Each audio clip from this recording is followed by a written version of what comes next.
This one's on the house, Evie. Owen Beck slid the blueberry muffin onto the small plate, setting it beside the black coffee he'd just poured. It was 6:05 a.m., and it was a lie. The kitchen hadn't made an extra. It was his muffin, the one he usually ate in the back room before his shift. But he couldn't bring himself to eat it. Not when he looked at her. For 3 months, she'd been here, sitting in the back booth as the sun rose. Worn-out coat, exhaustion etched around her eyes, and a quietness that felt heavier than just being tired. She always ordered the 90-cent coffee and nothing else. She'd nurse it for an hour, reading a tattered paperback, and then slip out, leaving a single dollar bill on the vinyl tabletop. Owen was a single father, counting every penny to pay for his daughter Maya's breathing treatments. He knew what desperate looked like. He saw it in his own mirror every morning. Giving this woman a muffin he couldn't really spare. It was the one part of his day where he felt like he wasn't drowning. Usually Evie just gave a small, grateful nod, her eyes never quite meeting his. But this morning, she didn't. She looked up, and for the first time, her gaze was sharp, clear, and fixed. Right on him. It sent an unexpected jolt through him, making the coffee pot in his hand feel heavy. "You can't keep doing this, Owen," she said. His throat tightened. She knew his name. He'd never told her. It was just on the stained name tag pinned to his apron. But her voice was different, too. Not the weak, weary whisper he was used to. It was strong, steady, and laced with an emotion he couldn't place. Sadness. Owen froze. It's just a muffin, ma'am. Kitchen mistake. Don't let it go to waste." "It's not just a muffin," she said softly. A sleek, black sedan, a car that cost more than Owen's entire apartment building, whispered to a stop at the curb right outside their booth. The diner's cheap neon sign warped across its polished hood. Owen stared at the car, then back at the woman in the threadbare coat. His mind couldn't connect the two images. A man in a dark tailored suit stepped out of the driver's side and stood rigidly by the car door, waiting. Evie followed his gaze, then turned back to him. A small, sad smile touched her lips. "You really don't remember me, do you?" Owen's mouth opened, but nothing came out. He just stared, the coffee pot still in his hand, a drop of hot liquid splashing onto his wrist. He barely felt it. Remember her? From where? He was sure he'd never seen her before she started coming to the Oakwood. Before he could find a single word, she stood. She didn't look at the muffin. She left the single dollar bill on the table as she always did, a strange, now baffling gesture of routine.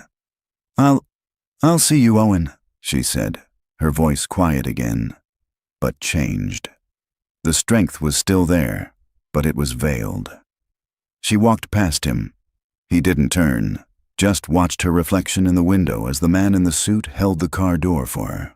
She slipped into the dark leather interior without a backward glance, and the car pulled silently away from the curb, disappearing into the growing morning traffic. He was left standing in the aisle, the smell of burnt coffee sharp in his nose. "Beck, you gonna stand there dreaming all day?" Frank, the diner's owner and cook, barked from the kitchen pass-through, his voice a gravelly roar. "Table 4 needs a check, and the co-op just dropped off the eggs. They're blocking the back."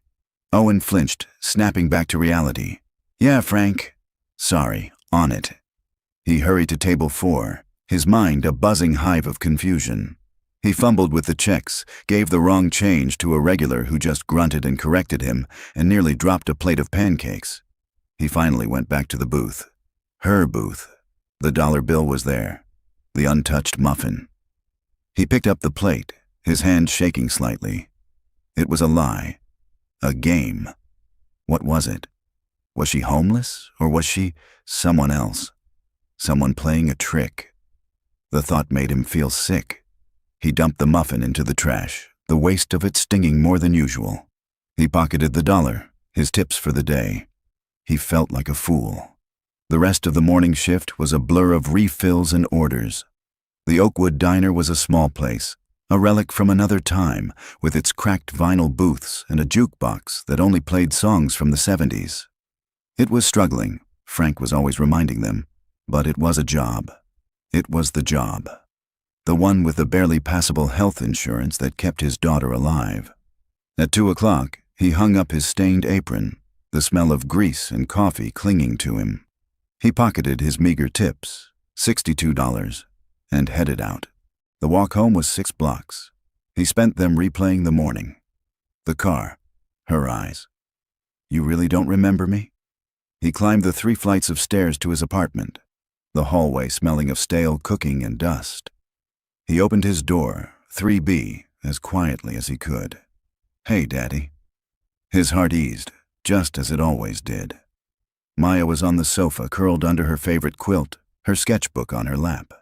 She was 9, but looked smaller, paler than she should. Her dark hair was pulled back in a messy ponytail. Hey, Doodlebug, he said, forcing a smile. He walked over and kissed the top of her head. How's the chest today? Buzzy? A little, she whispered, her voice breathy. The ever-present nebulizer machine sat on the end table, a silent sentinel. Mrs. Gallo from 2A brought me a comic book. That was nice of her, Owen said. He sat on the edge of the coffee table, his eyes scanning her. Her breathing was shallow. It was always shallow. Did you use your inhaler after lunch? She nodded. It didn't help much. Owen's forced smile tightened. He ran a hand over his face, the rough stubble a familiar, tired feeling. Okay, well, let's get the nebulizer going then. We'll blast those buzzies away. As he prepped the small plastic cup of albuterol, his eyes fell on the kitchen counter. A stack of mail. On top, a pale blue envelope from the pediatric pulmonologist's office. His hand stilled. He knew what it was. He picked it up. It was a bill for her last checkup. The copay his insurance hadn't covered.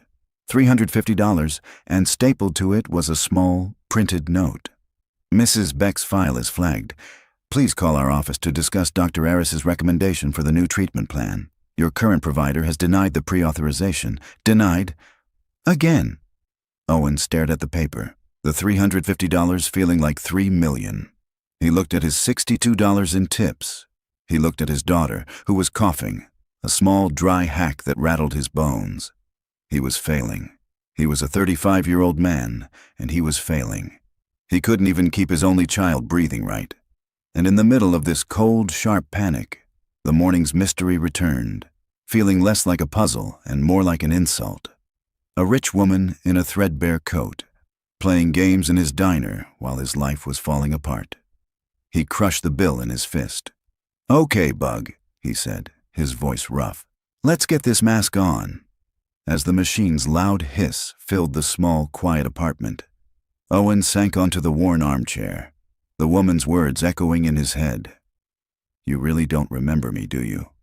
He stared at his daughter, her small shoulders rising and falling with the rhythm of the machine, and he felt a cold, bitter anger. No, he whispered to the empty room. I don't. And I don't care. The hissing of the nebulizer machine was the only sound in the apartment for 20 minutes. Owen watched the small wisp of vapor, his mind 1,000 miles away, turning the morning's encounter over and over. The woman's face, the car, her impossible question. It felt like a riddle he was too tired to solve. When the last drop of medicine was gone, the machine gave a final sputtering cough. He unhooked the mask from Maya's face. Her breathing was already clearer. The buzz in her chest quieted for now. Better, Doodlebug? Better, she agreed, her voice stronger. She was already reaching for her sketchbook. Can we have mac and cheese for dinner? The good kind. Owen forced a smile. The good kind was the brand name, twice the price of the generic. He thought of the $62 in his pocket. He thought of the $350 bill on the counter. You bet. Mac and cheese it is. The rest of the evening was a painful pantomime of normalcy. He helped her with her spelling homework, laughing at the right places. He made the mac and cheese, adding a chopped-up hot dog for protein. They watched a cartoon, and at 8 o'clock, he tucked her into bed, making sure her emergency inhaler was on the nightstand, where it always was. Night, Daddy. Good night, Maya. I love you. Love you too. He closed her door and leaned against it, the fake smile melting from his face. The apartment was silent again, but now the silence was heavy, suffocating. He walked to the kitchen and picked up the bill from the specialist. Denied. He smoothed out the paper he had crushed earlier. Please call our office to discuss Dr. Aris's recommendation. Dr. Aris's recommendation. It was a new biologic treatment, a monthly shot that, the doctor had explained, could actually stop the inflammation, not just manage the symptoms. It could give her a normal life. It was also, as the insurance company had gleefully informed him, one of the most expensive drugs on the market. He looked at his $62. He looked at the bill. He felt the familiar cold panic rise in his throat, the one that came every night after Maya was asleep. He was a 35-year-old single father, trapped in a low-wage job, and his daughter's future was being decided by a denied stamp. He didn't sleep. He sat on the lumpy sofa, the TV on mute, just watching the hours tick by, dreading the morning, dreading the 5 a.m. alarm that would send him back to the diner to fight for another $62 in tips. When the alarm finally went off, he felt like he hadn't slept at all. He dressed in the dark, splashing cold water on his face, and slipped out of the apartment, leaving Maya sleeping. The city was dark, the air cold and sharp. The walk to the diner was automatic, his feet knowing every crack in the pavement. He was just tired. Tired of the fight. Tired of being scared. He turned the final corner, and he stopped. There was something on the diner's front door, a bright white, official-looking piece of paper flapping in the dawn wind. His blood went cold. He ran the last 20 feet, his heart hammering. It wasn't a health inspection. It was a legal notice. Notice of lease, sir. Termination. He stared at the words, his mind unable to process them. Lease termination. Vacate in 14 days. He fumbled for his keys, his hands shaking so badly he dropped them. He finally got the door open and stumbled inside. Frank! Frank was already there, sitting on a stool at the counter, a single unlit cigarette dangling from his lips. He wasn't in his apron. He was just sitting in the dark. Frank, what is this? Owen said, his voice a hoarse whisper. He held up the notice. 14 days? This is a joke, right? Frank looked up. His face was gray, his eyes dead. It's no joke, kid, he said, his voice a gravelly rasp. I got the call last night. They sold the building, the whole block. Sold it? But who? You have a lease. Had one, Frank said. He tapped a pile of papers on the counter. A buyout clause. I never thought. Who'd want to buy this old dump? He let out a harsh, dry laugh. Some high-rise developer. Reed Dynamics.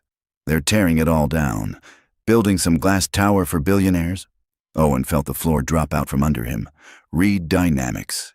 The name meant nothing to him, but the words 14 days were a death knell.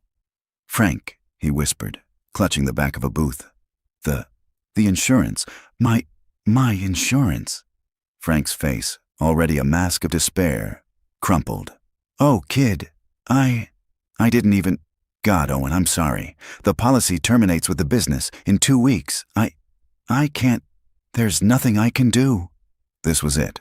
The specialist, the denied treatment, the $350 bill. All of it had just become a sick joke. In 14 days, he wouldn't even have the high-deductible plan that paid for her basic inhalers. He was completely, utterly, and finally ruined. He was standing there, his entire world collapsing into a black hole of panic, when the bell above the door chimed. The sound was so normal, so routine, it was violent. It was 6:05 a.m. Owen turned, his movements stiff, robotic. The black sedan was at the curb. The same one. The man in the tailored suit was holding the door open. But the woman who stepped out, it wasn't Evie. This woman was immaculate. She wore a dark, razor-sharp business suit. Her hair, which he'd only ever seen lank and tired, was pulled back into a sleek, severe bun that screamed power. She wore heels that clicked with sharp authority on the pavement. She walked into the diner. Frank, stunned by the vision of wealth, scrambled to his feet. "Ma'am, I'm sorry, we're closed." The woman ignored him. Her eyes, the same ones he'd seen weary and exhausted, were now sharp, clear, and locked on Owen. She walked right up to him, stopping a foot away. She looked at his stained apron, at his pale, shocked face. Then she reached into her suit jacket and pulled out a small, heavy card case. She slid a single card out and held it out to him. Owen stared at the card, then at her. He didn't take it. "Take it, Owen," she said. Her voice was the one from yesterday, the strong one. Slowly, his hand trembling, Owen took the card. The cardstock was thick, embossed with a silver logo. Evelyn Reed, Chief Executive Officer, Reed Dynamics. Owen's vision swam. He read the name, Reed Dynamics. He looked at the notice of termination in his other hand, Reed Dynamics. He looked at Frank's gray face, Reed Dynamics. He looked up, from the card, to her face. The woman he'd given a free muffin to, the woman he had felt sorry for. "You?" His voice was a dry croak. He felt the blood drain from his face, the diner tilting. "Reed Dynamics, that's you." He pointed a shaking finger at the notice on the door. You're her? You're the one tearing down the diner?" Frank just gaped, looking back and forth between them. "Owen, what?" Evelyn Reed looked at him, her face unreadable, but her eyes were filled with that same impossible sadness. "You really don't remember me, do you, Owen?" Owen's mind reeled.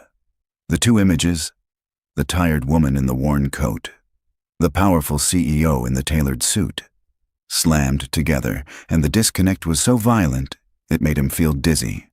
"Remember you?" he choked out, his voice a low, harsh rasp. "What? From where? High school? Are you kidding me?" He took an involuntary step back, bumping into a table. The betrayal was a physical, sickening lurch in his stomach.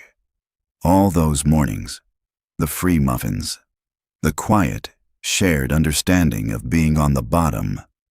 It was all a lie, a game. "You've been, what? Coming in here slumming it?" He spat, his hands balling into fists. "Just to see what it's like? A little poverty tourism before you bring in the bulldozers?"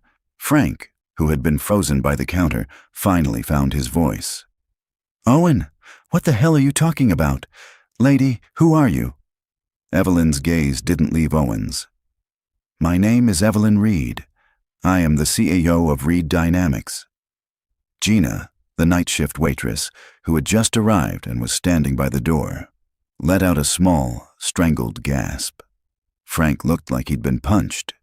"You," Frank pointed a shaking finger at her. "You're the one. You're the one throwing us out on the street." "It's complicated, Frank," Evelyn said, her voice still quiet, but with an edge of command that wasn't there when she was Evie. "Complicated?" Owen laughed, a high, sharp sound that was closer to a sob. "It looks pretty simple from here. You come in, you pretend to be one of us, you let me feel sorry for you." The humiliation burned him. He'd given her his own food. He'd worried about her, all while her name was on the notice that was about to kill his daughter. My daughter is sick," he said, his voice shaking, the words ripping out of him. "She needs medicine. She needs a specialist this insurance, this job, barely pays for, and in 2 weeks, that's gone. Because of you. And you've been sitting there watching me, letting me give you free muffins? Was it funny? Did you and your rich friends have a good laugh? Oh, the poor waiter. He's so worried about his little girl, and he's giving me his breakfast." "No!" Evelyn's voice cracked, and for the first time, she looked genuinely hurt. "Owen, that's not what this is. I'm trying to stop this." "Stop it?" Frank burst out. "You're the CEO. You can't stop it? You just sign the checks and look the other way?" "You don't understand," Evelyn said, exasperated. "This deal, it was orchestrated by my vice president, Harrison Croft. He's been making these aggressive land deals. It's a long story. It's a power struggle. I've been coming here as Evie to investigate him. I didn't know this was your diner, Frank. And I didn't know you were here, Owen. You knew my name this morning, he accused. I read your name tag, she said. But I didn't. Not until I saw your face. I haven't been back to this city in 20 years. I came to this diner because I suspected Harrison was using it for back alley meetings. I had no idea. Until I saw you. She took a step closer, her eyes pleading, desperate. Owen, please. You have to listen to me. This is not what it looks like. My name, it wasn't always Reed. It was Evelyn Rivas.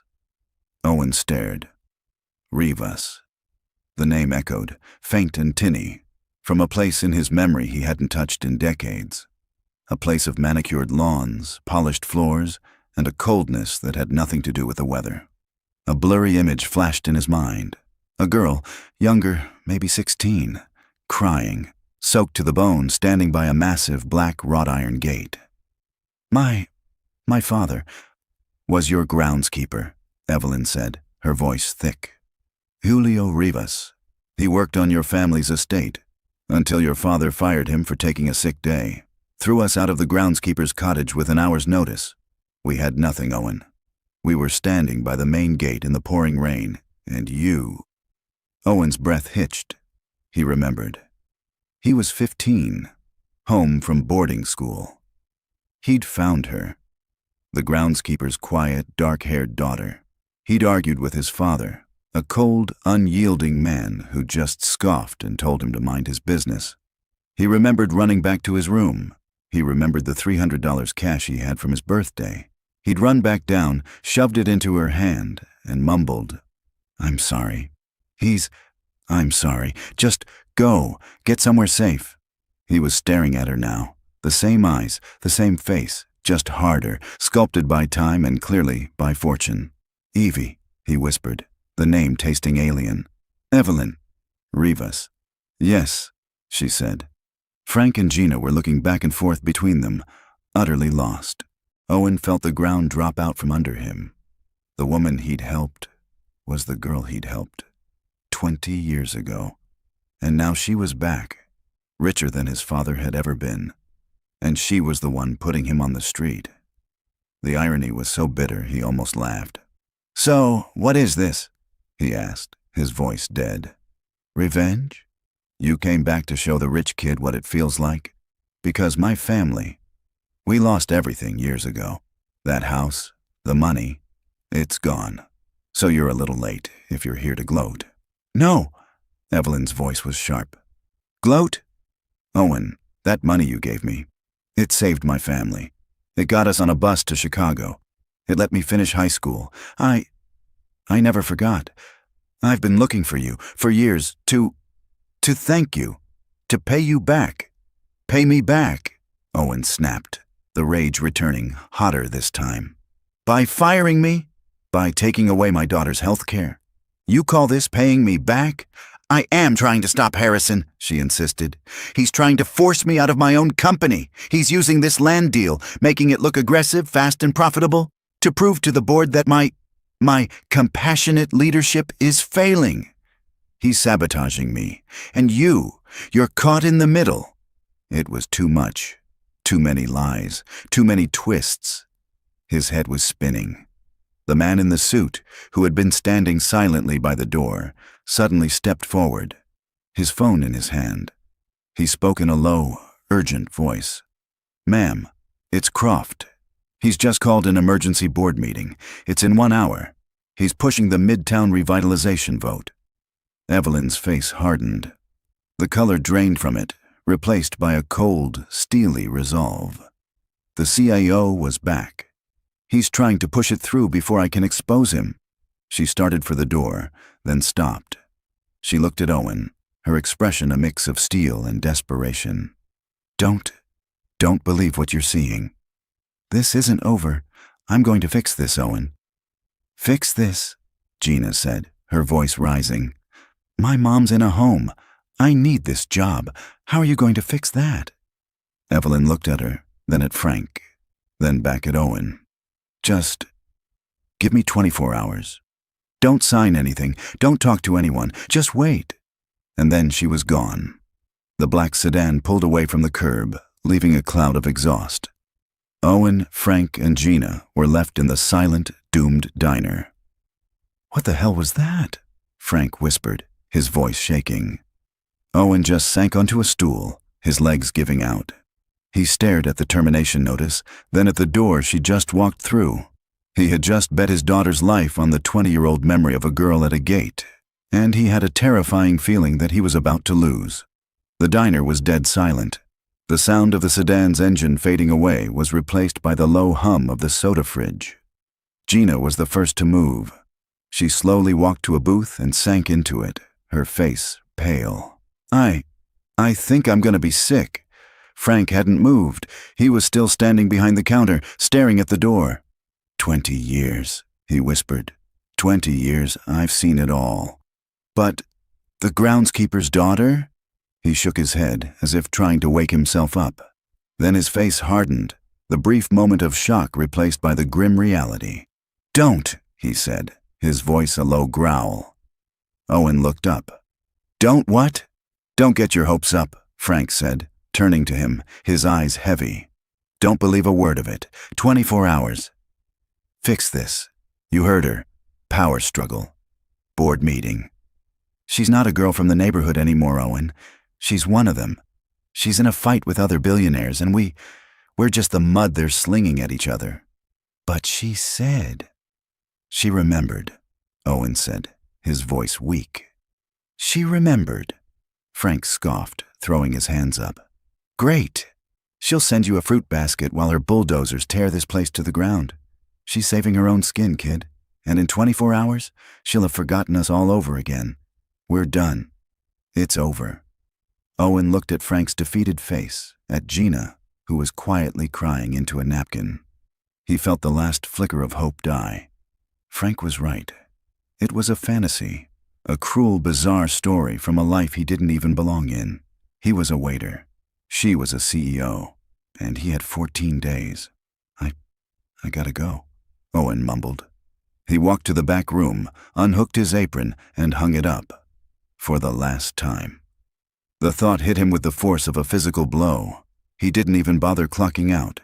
He just walked out the front door, the termination notice still taped to the glass, mocking him. The walk home was a blur.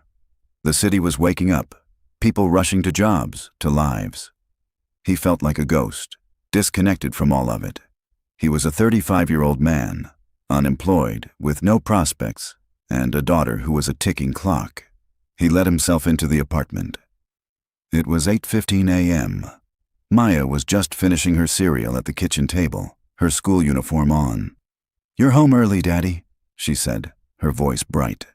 Owen leaned against the door frame, the sheer, crushing weight of his failure pressing down on him. He couldn't tell her.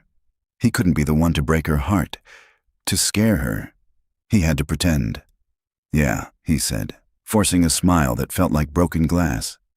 "Mr. Frank, he's not feeling so good. He closed the diner early." "Oh," she said, her face clouding with concern. "Is he okay?"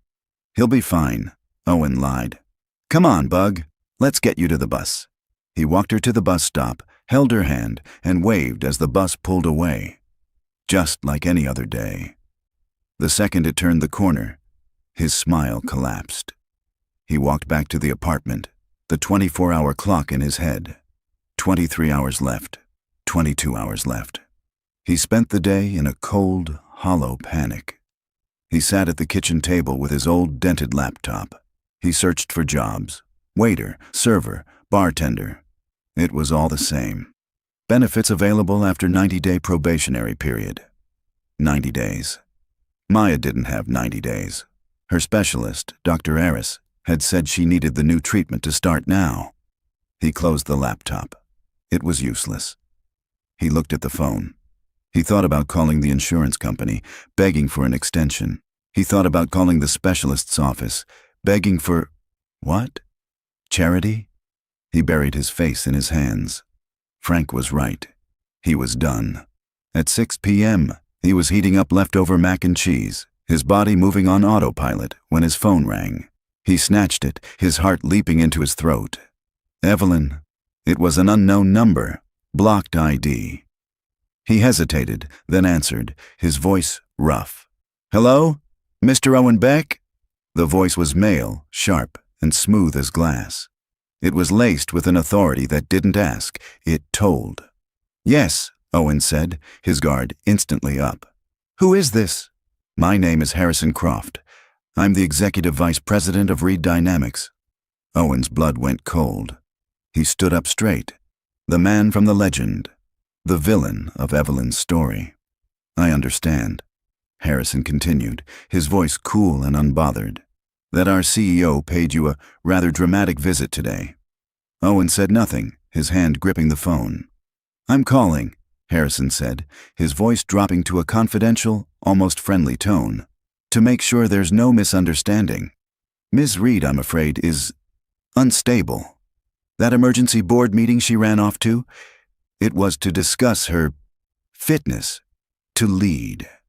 She's been erratic, emotional. She's trying to sabotage a multi-billion-dollar development deal over a personal whim. The board is concerned." He was sowing the doubt, and it was working. She's trying to use you, Mr. Beck," Harrison said. "She's found this very sad story. Your diner, your daughter, is it? And she's planning to use it to make some last-ditch emotional play. It's messy, and I'm calling to tell you it's not going to work. She's going to be ousted." "What do you want?" Owen spat. "Pragmatism," Harrison said, his voice instantly hardening. The silk was gone, revealing the steel beneath. "I've reviewed your file. Maya Beck, age 9, chronic respiratory illness. That's a tragedy. And that insurance plan Frank Gallo offered, it was pathetic. And in, 13 days? It's gone." A cold, sharp fear, worse than the panic from before, stabbed Owen. He knew. This man, this stranger, had looked up his daughter. He had looked up her health. "You?" Owen was speechless. "It's just due diligence, Mr. Beck," Harrison said smoothly. "I'm offering you a way out. A way to bypass all of Evelyn's melodrama. She can't help you. She's finished. But I can." Owen leaned against the counter, his legs weak. What offer?" "I'm authorized to offer you a severance package, a transition bonus, let's call it. Far more than your boss, Frank, is getting. We'll write you a check, tomorrow, for $50,000. Owen's breath caught in his throat. 50,000. He thought of the specialist, the scans, the new treatments. He thought of the eviction notice on his own apartment door. $50,000 wasn't just a lifeline. It was a new life. What do I have to do?" he whispered, hating the weakness in his own voice. "Simple," Harrison said. "You sign a standard non-disclosure agreement. You agree that Ms. Reed's visit was harassing, unstable. You don't answer any more calls from her. You just disappear. You and your daughter take the money, and you start fresh, somewhere new, far away from this messy business. And if I don't?" Harrison's sigh was theatrical, as if he was disappointed in Owen's lack of intelligence. "If you don't, you're tying your sinking ship to Evelyn's, and she's going down, Mr. Beck. In 13 days, you'll have no job, no insurance, no diner, and no offer. You'll just have your problems. I'll have my assistant text you the offer. You have until morning to accept. Think about your daughter, Owen. It's the only smart move you have left." The line went dead. Owen slowly lowered the phone. His hand was trembling violently. He stared at the wall. He had just been given an impossible choice. He could take the dirty money and save his daughter, or he could trust a 20-year-old memory of a girl at a gate. And lose everything. Owen stared at the dark screen of his phone, his hand shaking so violently he had to set it on the counter. $50,000. The number echoed in the tiny, silent kitchen, louder than any sound. It was a fantasy number. It was a winning lottery ticket. It was life. He looked around his cramped apartment, the crack in the plaster above the sink, the second-hand sofa with the springs starting to poke through, the stack of red-stamped final notice bills on his counter, right next to the $350 specialist bill he couldn't pay. $50,000 would erase all of it. It would pay for the specialist. It would pay for the new biologic treatment, even without insurance. It would pay for a new apartment in a clean building, one without mold in the walls or neighbors who smoked in the hallway, one that wouldn't make Maya's buzzy chest worse. It was the answer to every prayer he'd whispered in the dark, every panicked night he'd spent staring at the ceiling. All he had to do was sign a paper. All he had to do was say Evelyn was unstable. Wasn't she? She'd come in, disguised as a homeless woman, for 3 months. She'd played a part, lied to his face, watched him struggle. And then she'd told him some wild story about a corporate power struggle, a 20-year-old debt, and asked him to bet his daughter's life on her. Frank was right. It was erratic. It was unstable. Harrison Croft, on the other hand, he was a shark. He was a monster. But he wasn't offering a 24-hour hope. He was offering a check. Owen's phone buzzed. A text message. Mr. Beck, per our conversation, here is the digital severance and NDA. Please sign and return by 9 a.m. Upon receipt, the funds will be wired. He tapped the link. A formal, legal document popped up. Hereby attest that the actions and visit of CEO Evelyn Reed were unsolicited, erratic, and caused significant emotional distress. His stomach twisted. He'd be calling her a liar. He'd be giving Harrison the weapon he needed to destroy her. But $50,000. He thought of Maya. He thought of her small, pale face, her breathy, shallow coughs. What did his pride matter? What did his loyalty to a woman he hadn't seen in 2 decades matter when weighed against his daughter's next breath? This wasn't a choice about him. It was a choice about her. A good father would take the money. A good father would save his child. He reached for the phone, his thumb hovering over the tap to sign button. And then he stopped. He thought of Harrison's voice. Smooth, cold, and utterly casual. I've reviewed your file. Maya Beck, age 9, chronic respiratory illness. He hadn't just offered help. He hadn't just offered money. He had gone into the shadows, dug into Owen's private life, and found the one thing that would make him bleed. He had found his daughter's medical chart. He had found her, a 9-year-old girl, and he had put a price tag on her suffering. He had used her as a weapon.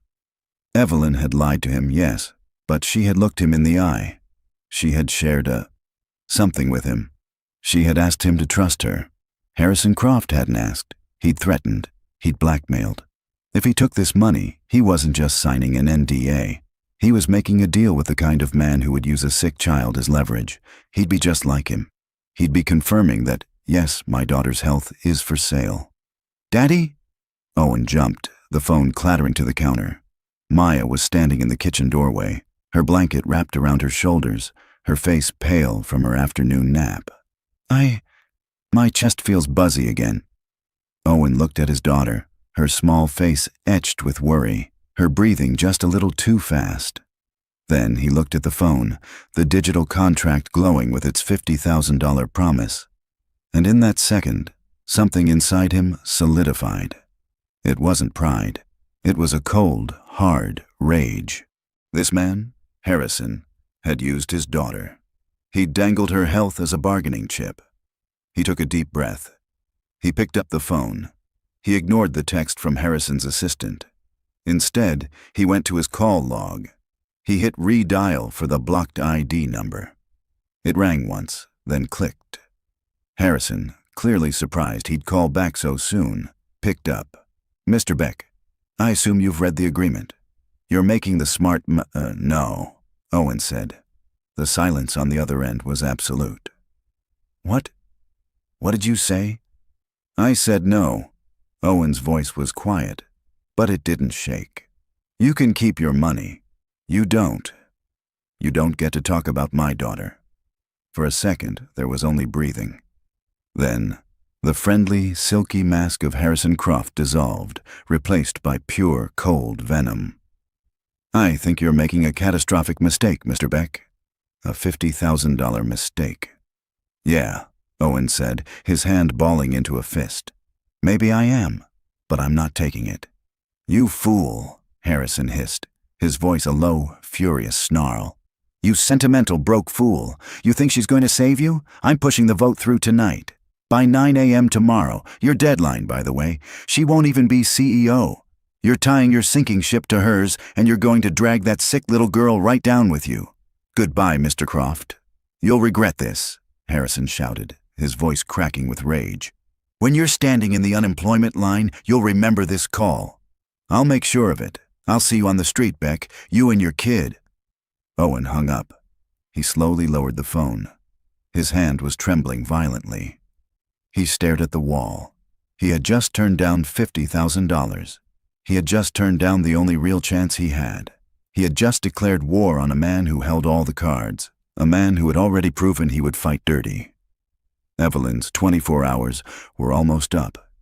He had just bet his daughter's life on her. "Daddy," Maya whispered, tugging on his shirt. "You're shaking."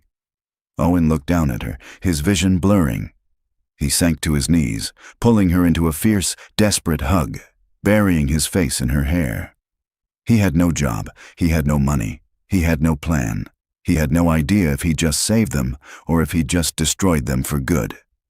Owen held Maya, his entire body trembling, the echo of Harrison's final, venomous threat. "I'll see you on the street, Beck, you and your kid," still ringing in his ears. "Daddy, you're scaring me," Maya whispered into his chest. That one sentence cut through his paralysis. He was terrifying his own child. He loosened his grip, pulling back just enough to look at her. Her eyes were wide, her face pale. "I'm sorry, baby," he said, his voice thick. He forced his muscles to relax, forcing a smile that felt like a grimace. "I'm not scared. I was just so angry." At that man on the phone, he was a very, very rude man. A bully. "Was he the man who's taking the diner?" she asked, her voice small. Owen's smile faltered. "He's part of it. But you know what? He's not going to win." He said the words, desperate to believe them himself. "Now, let's get that nebulizer. We've got buzzies to blast." He got her set up, his hands still shaking as he poured the small vial of medicine. The rhythmic hiss of the machine filled the apartment, but it couldn't drown out the screaming in his head. 50,000. You fool, you fool. He went through the motions. He read her a story. He tucked her into bed, her breathing already easing. He kissed her forehead. "Night, Daddy. Don't let the rude man win." "I won't, Doodlebug," he whispered. "I promise." He closed her door and leaned against it, the strength draining out of him. He was a liar. He just promised his daughter something he had no power to deliver. He didn't sleep. He sat on the lumpy sofa, the television off, the only light coming from the street lamp outside. He just watched the clock on the microwave. 10 p.m. Harrison was in his meeting. "I'm pushing the vote through tonight, 1 a.m. Was she still CEO? Or was she, like him, sitting in a dark room, her life in ruins? 4 a.m. The city was silent. He felt utterly, completely alone. 5 a.m. His alarm, the one he didn't need to set. He got up, his body aching, and made coffee. He watched the sun rise, a dirty orange smear across the sky, and felt nothing but dread. At 7:45 a.m., he got Maya up. He made her oatmeal, his movements stiff and robotic. He had to pretend. One last time. He walked her to the bus stop, the air cold and sharp. "Have a good day, baby," he said, hugging her, his voice rough. "You too, Daddy." "Go beat the bully," she said, giving him a quick, brave smile before running onto the bus. He watched it pull away, and the second it turned the corner, the fragile composure he'd built for her shattered. 8 a.m. He was back in his apartment. 8:30 a.m. He was pacing. 8:45 a.m. He was staring at his phone. Harrison's deadline. 9 a.m. The end of Evelyn's 24 hours. 8:58 a.m. His heart was hammering so hard he felt it in his teeth. 8:59 a.m. He held his breath. The clock on the microwave flipped. 9 a.m. Nothing. The phone didn't ring. No text, no email. Just silence. He stood in his kitchen, his body numb. The silence was the answer. It was the loudest, most definitive no he could have ever received. Harrison was right. She'd lost. The board had pushed her out. She was gone, and she'd taken his last stupid sentimental hope with her. He had turned down $50,000. He had chosen loyalty to a ghost, and in doing so, he had sacrificed his daughter. The weight of his stupidity, his failure, was so profound, he couldn't breathe. He sank onto a kitchen chair, his head in his hands. It was over. He sat there for an hour, maybe two, in a hollow gray fog. He was done for. He'd have to beg Frank for his last paycheck. He'd have to go to the welfare office. He was his father at the end. Broke. And a failure. He couldn't just sit here. He couldn't. He had to do something, even if it was pointless. He stood up, his legs stiff. He'd go to the diner. Maybe Frank was there, packing. Maybe Frank had heard something. Maybe anything. He walked the 6 blocks, his feet like lead. He felt exposed, the whole world knowing he was a fool. He turned the corner, and his heart stopped. Frank was there, and Gina. They were standing on the sidewalk, and so was Harrison Croft. He was immaculate, a silver tie pin gleaming, a condescending smirk on his face. He was flanked by 2 large men in dark, expensive suits. A third man, a locksmith, was kneeling by the diner's front door, his tools out. "This is illegal," Frank was yelling, his face a deep mottled red. "You can't just... We have 14 days. The notice says 14 exclamation mark, the notice," Harrison said, his voice projecting, calm and victorious. "Was a courtesy, Mr. Gallo. Your lease contains a change of ownership clause that permits immediate termination. My lawyers found it this morning. A pity yours didn't. You're trespassing." You bastard!" Gina sobbed. Harrison just smiled. Then he saw Owen. His smirk widened. His eyes lit up with pure, vindictive pleasure. He pointed a gloved finger at Owen. "Ah, Mr. Beck, our moral crusader. Come to watch the end?" he called out, his voice dripping with triumphant scorn. 9 a.m., Owen. The deadline passed. And look, here I am. And where's your savior? Where's Evelyn? Owen just stood there, frozen on the sidewalk. "She's gone," Harrison said, taking a gleeful step toward him. "The board voted last night. No confidence. She's been relieved of her duties. It turns out you can't sabotage your own company for a sob story. You backed the wrong horse, Owen. You chose poorly." The locksmith gave a click, and the diner door swung open. "Gentlemen," Harrison said to his security, "secure the property. Mr. Gallo's belongings can be collected from the city dump tomorrow." This was it, the absolute bottom. He had failed. He'd bet on Evelyn, and she'd vanished. He'd traded his daughter's future for this, public humiliation. "It's a pity, really," Harrison sneered, walking right up to Owen, so close he could smell his expensive cologne. $50,000. That would have paid for a lot of medicine. But now, you have nothing. I told you I'd see you on the street. Enjoy the view." Harrison gave a satisfied nod, as if he'd just won a prize. He turned to walk back to his car, a black sedan, identical to Evelyn's, purring at the curb. He was turning to leave, his victory complete, when his phone buzzed. A loud, insistent vibration. At the same second, Frank's phone, in his pocket, buzzed, and Gina's, and Owen's. A mass alert, all at once. Harrison pulled his phone from his pocket, his smirk fading into annoyance as he looked at the screen. "What is this?" Frank mumbled, pulling out his own phone. "Local news? Read Dynamics?" Harrison's face went white. The color drained from it so fast he looked like a corpse. He stared at his screen, his thumb frantically scrolling. "No," he whispered, his voice a strangled sound. "No, she couldn't. The vote. We won." "What?" Owen said, stepping forward. "What is it?" Harrison looked up, his eyes wide, no longer with malice, but with pure, unadulterated panic. "She's at City Hall," he hissed, more to himself than to them. "She called an emergency press conference. She's leaking the internal documents. She's live, right now. Frank fumbled with his phone, his thumb jabbing at the screen. "News alert. What? How do I—" "Give it to me," Owen said, his voice sharp. He snatched the phone from Frank's hand. His own fingers felt numb, but he managed to tap the notification. A live stream popped up. There she was, Evelyn Reed, standing at a City Hall podium, a bank of microphones in front of her. She wasn't Evie. She wasn't the flustered woman from the diner. This was the CEO. She was composed, cold, and in total command. "Which is why," she was saying, her voice clear and cutting through the small phone speaker. "Effective immediately, Reed Dynamics is freezing the Midtown Revitalization Project." A dozen reporters shouted questions at once. Evelyn held up a hand. Silence. "This project," she continued, her eyes scanning the room, "was pushed through by an executive in my company, Mr. Harrison Croft." Harrison, who had been frozen by the curb, let out a strangled sound. She's insane.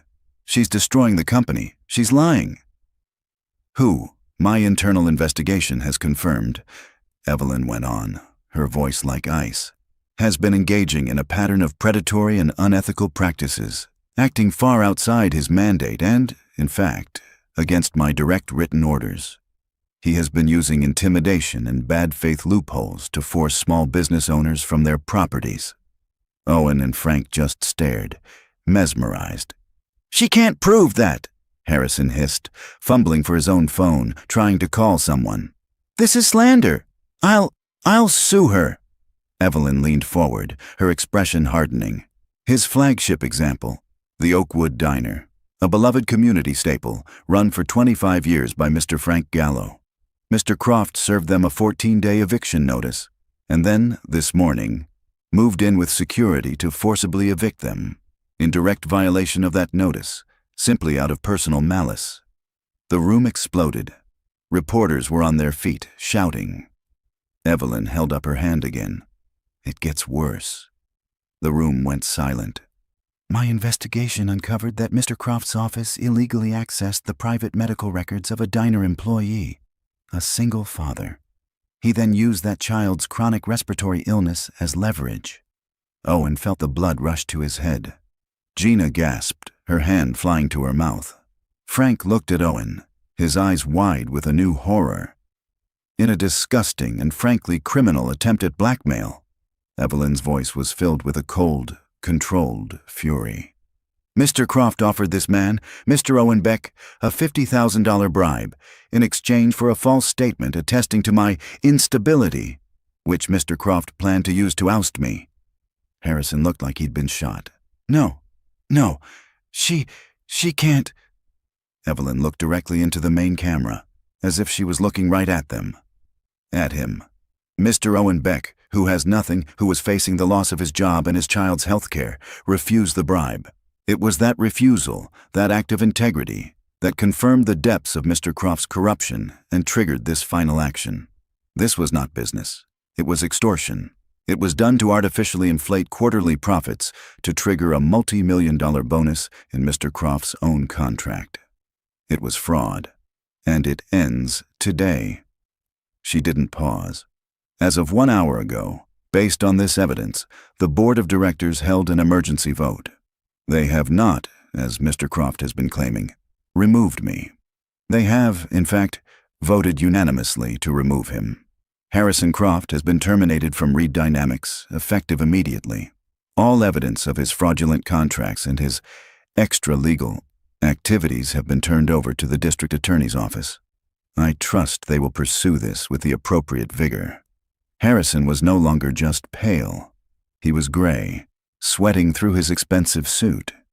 His phone was ringing, buzzing incessantly on the sidewalk where he'd dropped it. "This is insane," he finally yelled, finding his voice. She's lying. The vote. No." He jabbed a finger at his 2 bodyguards, who were standing stone-faced by the diner door. Get the car now. We're going to the office." One of the guards, the larger one, didn't move. His earpiece had been buzzing. He held up a hand to Harrison, listening. Then he nodded, his voice a low, professional monotone. Yes, sir. I understand. He's right here. We will. He hung up, or disconnected. He looked at his partner, then at Harrison. The condescending sneer, the panic. It all slid from Harrison's face, replaced by a dawning, sickly comprehension. "Mr. Croft," the guard said, his voice flat, devoid of any respect. "We've just received a call from the head of corporate security. You are to be escorted from the premises." "What?" Harrison whispered. "You work for me. I hired you." "Our contract is with Reed Dynamics, sir," the guard said. "And we've been instructed to collect your key card, your company phone, and to inform you that you are trespassing. Your assets have been frozen." He held out a thick, gloved hand. Harrison looked at the hand, then at Owen, then at Frank. His face, which had been gray, was now a deep, blotchy red. He was trembling with a rage so profound it seemed to shake his entire body. "You," he hissed at Owen. "You did this. You pauper, you did this." With a roar of pure, pathetic rage, he ripped his keycard from his belt clip and threw it at the guard's chest. He took his own phone, the one he dropped, and instead of handing it over, he smashed it on the pavement again and again until the screen was spiderwebs. "You'll all hear from my lawyers," he screamed, his voice high and cracking. "She'll be in prison. And you'll be on the street begging. You'll all be begging." The two guards grabbed him, one by each arm. He struggled, but it was useless. They were professionals. They half-dragged, half-walked him to their car, not his, an unmarked black SUV that had been parked down the street. They pushed him into the back seat, and the car pulled away. Harrison Croft was gone. Owen, Frank, and Gina were left in the sudden, echoing silence. The locksmith, who had been frozen by the door, slowly stood up, gathering his tools. "So, you guys still want these locks changed, or—" Frank, who looked like he'd just seen the face of God, took a shaky breath. "Get the hell off my property." The locksmith scrambled to his truck and sped off. On Owen's phone, the press conference was still playing. The room was in chaos. A reporter was shouting over the others. What about the diner, Miss Reed? What happens to the employees now?" Evelyn's face softened. The CEO was gone, and for a second, Evie was back. "I will be going to the Oakwood Diner personally as soon as this is over," she said, her voice quiet but carrying over the noise. "I need to apologize to a very good man, an old friend who I failed to recognize, and I need to make things right." The live stream ended. Owen's phone screen went dark. The silence that fell on the sidewalk was absolute, broken only by a distant siren, and Gina letting out a long, shuddering sob that was half laugh, half wail. Frank was still staring at the phone, his face ashen. He looked up, not at Owen, but at the front door of his diner. He walked over to it, his movements stiff. He touched the glass, right where the termination notice had been, before Harrison's men had ripped it down.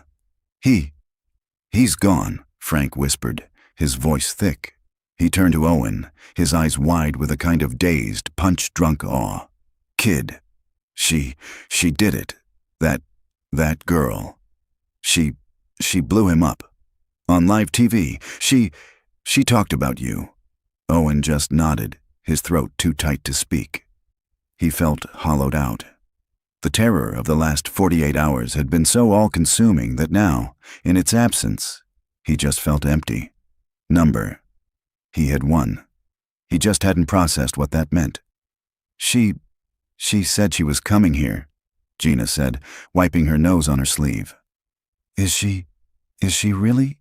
As if on cue, a black sedan, the same black sedan from the morning, turned the corner. It wasn't the SUV that had taken Harrison. It was her car. It pulled to a smooth stop at the curb, right where Harrison's car had been. Owen, Frank, and Gina took an involuntary step back, a nervous triangle on the sidewalk. The driver's door opened and Evelyn Reed stepped out. She was alone, no driver, no security. She was still in the dark, powerful suit, but she looked exhausted. The steel from the press conference was gone. She looked, Owen thought, like she hadn't slept in a week. She stood by her car, just looking at them. At the diner. At the broken phone on the pavement. Frank, ever the pragmatist, was the first to speak. "So," he said, his voice hoarse, "you fixed it." A small, pained smile touched Evelyn's lips. She walked forward, stopping a few feet from him. "Mr. Gallo, Frank, Yes, but that's not the half of it.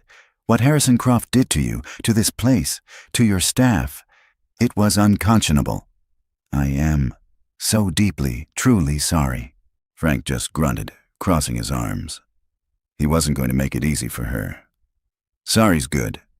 Making things right is better. That what you're here to do?" "Yes," Evelyn said. She didn't flinch. "I'm not here to honor the lease, Frank. I'm here to tear it up." Owen felt his stomach clench. "What?" "But you said—" "I'm tearing it up," she continued, looking at Frank, "because you shouldn't be paying rent to a company that nearly destroyed you.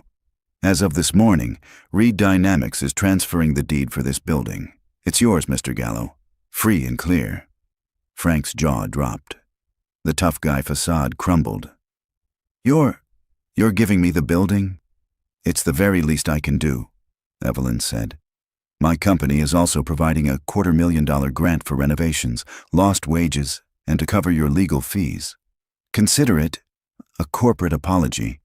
My assistant will be contacting you this afternoon with the paperwork." Frank just stared at her, his mouth opening and closing. He looked at Gina, who was openly crying now, her hands over her mouth. He looked back at Evelyn. I... Evelyn gave him a small, respectful nod, and then, finally, she turned to Owen. The corporate mask fell away completely. All the strength, the anger from the press conference, it was gone. She just looked vulnerable. She looked like Evie. "Owen," she said, her voice quiet. Frank, seeing this was no longer his conversation, grabbed Gina's arm. "Come on, Gina. I gotta make a call. I gotta call Sal."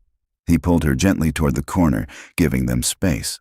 Owen and Evelyn were left alone on the sidewalk, in front of the diner. "You're angry," she said. It wasn't a question. "You lied to me," he said, his voice a low rasp. "For 3 months, you sat there. You let me give you muffins." The word sounded so stupid, so small.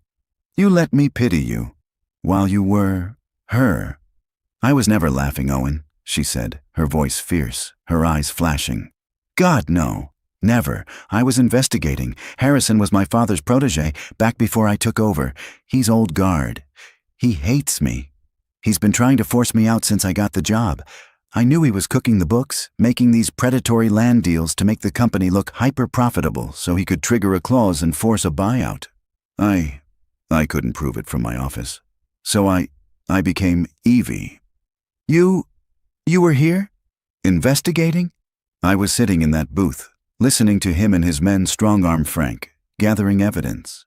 I came back in the mornings because, I don't know, it was quiet. It felt real. And then," she looked down, "then you started being kind to me. And I didn't know what to do. I didn't know you were that Owen, not until I saw your face up close. The kid from the gate. You could have told me," he said. "You could have stopped this." "And put you in danger," she said, her voice rising. "If Harrison knew I was talking to you, that you knew who I was, what do you think he would have done? He would have crushed you. He would have seen you as a conspirator. I had to keep you out of it, until I had him, completely." Owen thought of the phone call, the $50,000, the threat against Maya. "He called me last night." Evelyn's face, which had been soft, turned to stone. "I know. You know?" "My security team flagged a call from his office to an unlisted number. They were already monitoring him. They recorded it, Owen." Owen stared at her. He offered me $50,000 to say you were unstable, to disappear." "I know," she whispered, her eyes shining with unshed tears. "And I know that you said no. The press conference. Harrison thought the board had voted him in. They hadn't. They were on the fence. They were terrified of his numbers. They thought I was too emotional. They were about to vote no confidence. What changed? You did, she said. I played them the tape. Your call. I played them a recording of a billionaire, Harrison, threatening a waiter, Owen, using his sick daughter as a weapon, and I played them your no. I played them you, with nothing, turning down $50,000 to do the right thing. It wasn't just evidence, Owen. It shamed them. It saved my company. Owen just stared at her. His no hadn't been a bet. It had been the evidence. Why, Owen? She asked, her voice a whisper. He offered you a way out. He offered you Maya's health. Why didn't you take it? Owen thought for a long time. He looked at the diner door. Because, he said, meeting her eyes.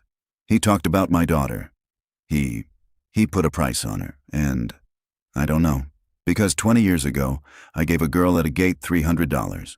It wasn't a lot, but it was mine, and it was a choice. Taking his money, that wouldn't have been a choice. It would have been giving up. I guess I'm just not him. Evelyn let a single tear roll down her cheek. She didn't wipe it away. No, she whispered. You're not. She took a shaky breath. Frank gets his diner. But I have a different offer for you, Owen, if you want it. I'm not a waiter anymore, am I? No, she said. Harrison's fraud. It wasn't just this diner. He hurt dozens of families, small businesses. I'm starting a foundation, the Reed Community Fund. It's being funded personally by me and by every asset Harrison Croft had with my company. Its entire mission will be to fix what he broke, to help the families he targeted, to invest in communities, not destroy them. She leaned forward, her hands clasped. I need someone to run it, someone to be its director. Not a numbers person, not a lawyer. I need a human being, someone who knows what it's like, someone I can trust, implicitly, to do the right thing, always. Owen felt his heart stop. You're offering me that? I'm offering you a job, Owen Beck, she said, a real smile, the first one he'd ever truly seen, spreading across her face. A new office, a full-time staff, and a salary that will, well, let's just say, you won't be worrying about bills anymore. She held his gaze, her expression softening, all business gone. And Owen, the health insurance, it's the executive plan, the best we have, 0 deductible, full coverage, for you and for Maya. Starting today. Owen just looked at her. The CEO, the girl at the gate, the woman in the worn coat. He thought of the job sites, 90 days. He thought of the $50,000. He thought of his no. And he thought of Maya. He started, his voice thick.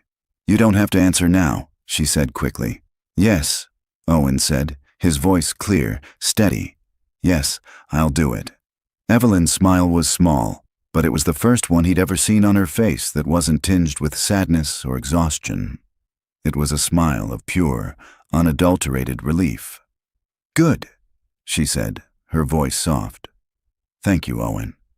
She reached into her suit jacket pocket and pulled out a different card case, a simple, elegant silver one. She took out a card and handed it to him. This one, she said, is for real. That's my direct line, and the address for the Foundation's new offices. It's still being set up. We're borrowing space from the legal firm for now, but my assistant, Chloe, will call you this afternoon. She'll handle everything. The HR, the payroll, the insurance card. She'll expedite it. Okay, Owen said, his hand closing around the thick, heavy card. It felt like a key. I have to go, Evelyn said, gesturing back to her car. The board, it's not over. I have a lot of fires to put out. Harrison left a colossal mess. Go, Owen said. Go. And, Evelyn? She stopped. Thank you, he said. She just nodded, a profound, deep nod, and got in her car. She drove away, leaving him on the sidewalk, a man with a new job, a new life, and no idea what to do next. Frank and Gina were already back, standing in the diner doorway, their faces a mix of shock and dawning joy. "So?" Frank said, his voice rough. You working for the billionaire now?" Owen looked at the card in his hand, then at the diner, then at his old worn-out sneakers on the pavement. "Yeah, Frank," he said, a slow, dazed smile spreading across his face. "I guess I am."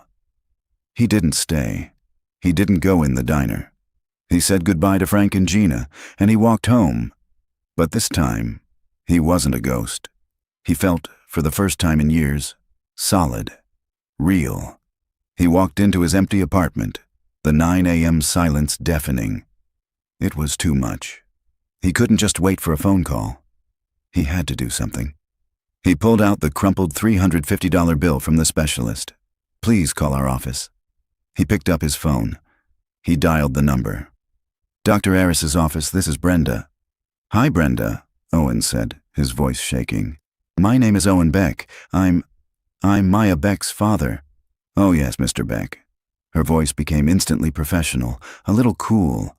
"We've been leaving messages. As I told you, we can't schedule the consultation until the pre-authorization is—" I know," Owen interrupted. "I know, that's why I'm calling. My insurance has changed. Effective today. I don't have the card yet, but it's a corporate plan.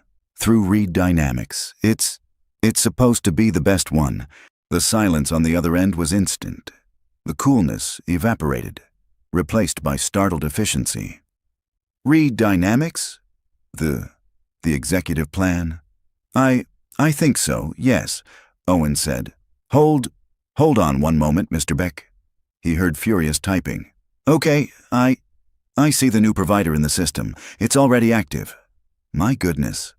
"Okay, Dr. Aris's new treatment plan. The biologic. I'm resubmitting the pre-authorization right now." Owen held his breath, gripping the phone. He heard a click, a beep. "Mr. Beck?" Brenda's voice was different. It was stunned. It was just approved. Instantly. Full coverage. Owen's knees gave out. He sank onto one of his kitchen chairs, his head falling into his free hand. He couldn't speak. He just wept. A hot, silent, scalding relief that felt like it was tearing him apart and putting him back together all at once. "Mr. Beck?" Brenda said, her voice gentle now. "Owen." "Are you there?" "Yes," he whispered, his voice thick. "I'm here. Dr. Aris is booked solid, but with this approval, he's going to want to see her immediately. Can you and Maya be here at 2 p.m.? He looked at the clock. 11:30 a.m. He'd have to get her from school. "Yes, we'll be there." "We'll see you then," she said. "And I'm so happy for you, Owen." He hung up. He sat there in his kitchen for 10 full minutes, just letting the feeling wash over him.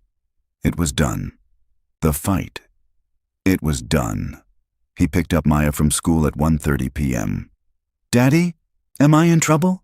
she asked, her small face worried as he signed her out. "No, Doodlebug," he said, his voice rough. He swung her backpack over his shoulder. "You are the opposite of in trouble. We have a doctor's appointment." "Oh," her face fell. The old one?" "No," Owen said, taking her hand. "A new one, a better one. The one we've been waiting for." Dr. Aris's office was in the gleaming new medical tower, the one Owen had always looked at with a mix of awe and bitterness. The waiting room wasn't the old, cracked vinyl clinic.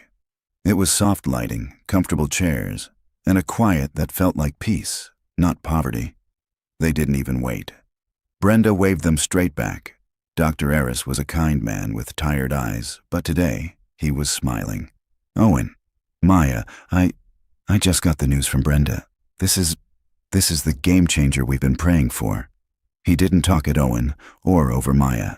He knelt, getting on Maya's level. "Okay, Maya," he said. "You and I have been fighting a big, mean monster in your chest, and all we've had are little wooden swords. Well, today, I get to give you a big, magic, dragon-slaying one. We're going to start a new medicine. It's a small shot just once a month, and it's going to teach that monster to go to sleep. For good." Maya's eyes widened. A shot. Just a little pinch, he said. And I have the first dose, right here. If you're brave enough to take it today, I think you'll be feeling a lot better. Very, very soon. Maya looked at Owen. He nodded, his eyes blurring again. You're the bravest girl I know, Bug. She took a deep breath and nodded at the doctor. Okay, let's get the magic sword. Owen held her hand. She winced at the pinch, squeezed his fingers hard for just a second, and then it was over. That's it? She asked. That's it, Dr. Eris said, grinning as he put a small cartoon bandage on her arm. You did it. Now, it's going to take a little while to work, but I want to see you back in 2 weeks. I think we're going to see a whole new girl. Owen walked out of that office, Maya's hand in his, and he felt like he was floating. The fear he'd lived with, the constant, low-grade terror, it was gone. That night he tucked her into bed.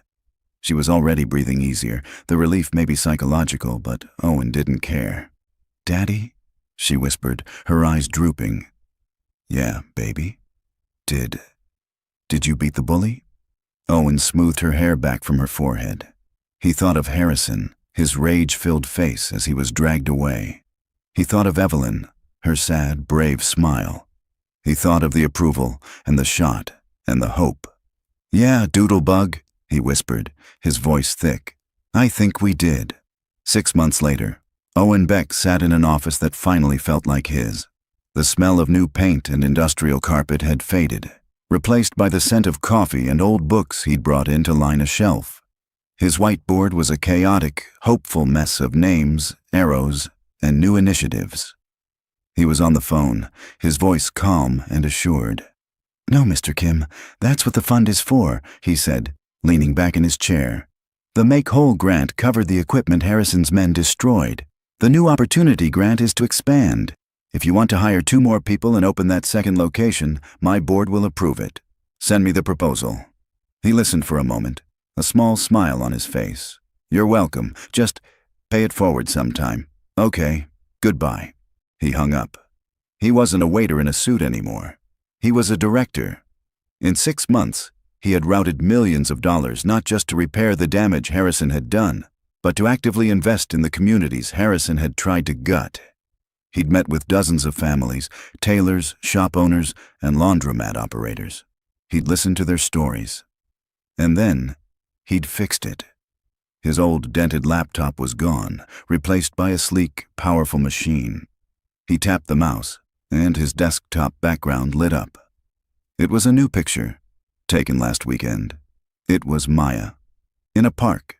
She was mid-run, her face bright red, her arms pumping, and she was laughing so hard her eyes were squeezed shut. She was chasing a soccer ball. She wasn't coughing. She wasn't buzzy. She was just running. Owen's phone buzzed. A text. Evelyn.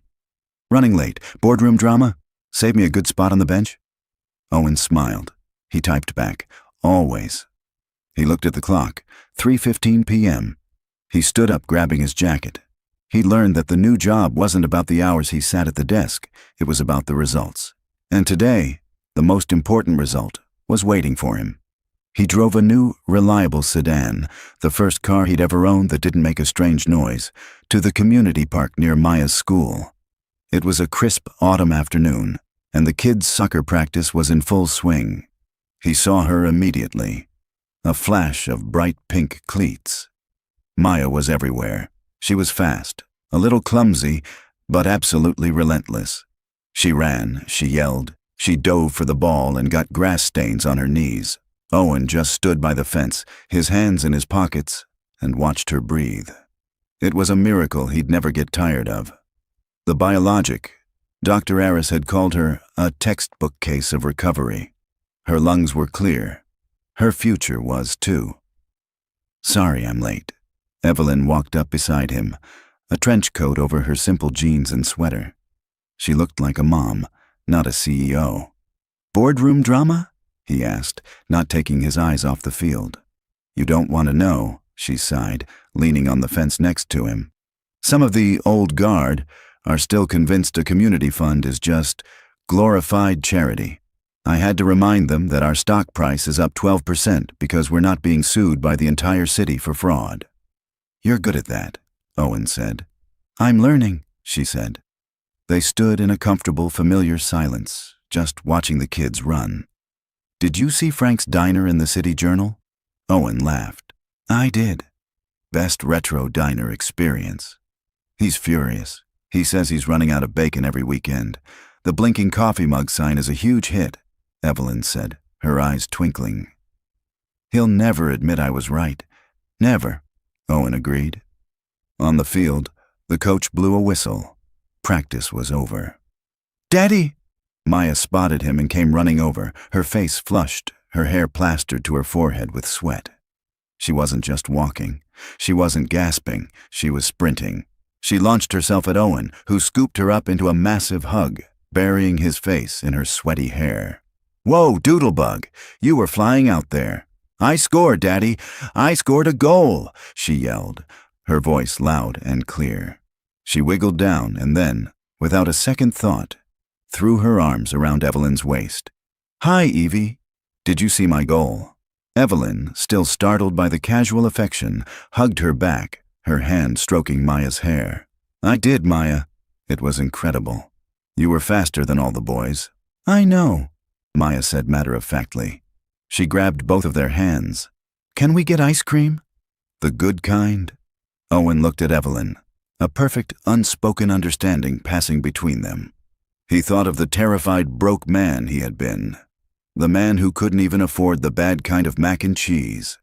He looked at this powerful, kind woman, the sad lady, from the diner, the girl he'd given $300 to at a rainy gate, the woman who had, in turn, given him everything. She wasn't just his boss. She wasn't just an old acquaintance. She was his friend. She was family. Yeah, Bug, Owen said, his voice thick. He squeezed Maya's hand. Let's go get the good kind. He and Evelyn looked at each other over Maya's head, and they both smiled. Under the bright autumn sky, surrounded by the sound of laughing children, the three of them walked out of the park. A new kind of family, forged not by blood, but by a shared past, a hard-won integrity, and a quiet, blueberry muffin-sized kindness that had, 20 years later, finally come full circle. And there it is, another story lived, together. Isn't it a strange and wonderful thing? For the last hour, we all shared the same world, even though we're miles apart. We created a collective memory. What's the one image from this story that you think will stay with you? Like a vivid memory? I would be truly moved to read it, and I'd love to know where you were while listening. It helps me picture the incredible community we're building. In sharing these stories, we remind each other that our feelings, our hopes, our struggles, they are all shared experiences. If you want to be here for the next memory we create together, please consider subscribing. This community is built one story and one listener at a time. Thank you for being a part of this one. It simply wouldn't have been the same without you. Until we share another story, be well and be good to one another.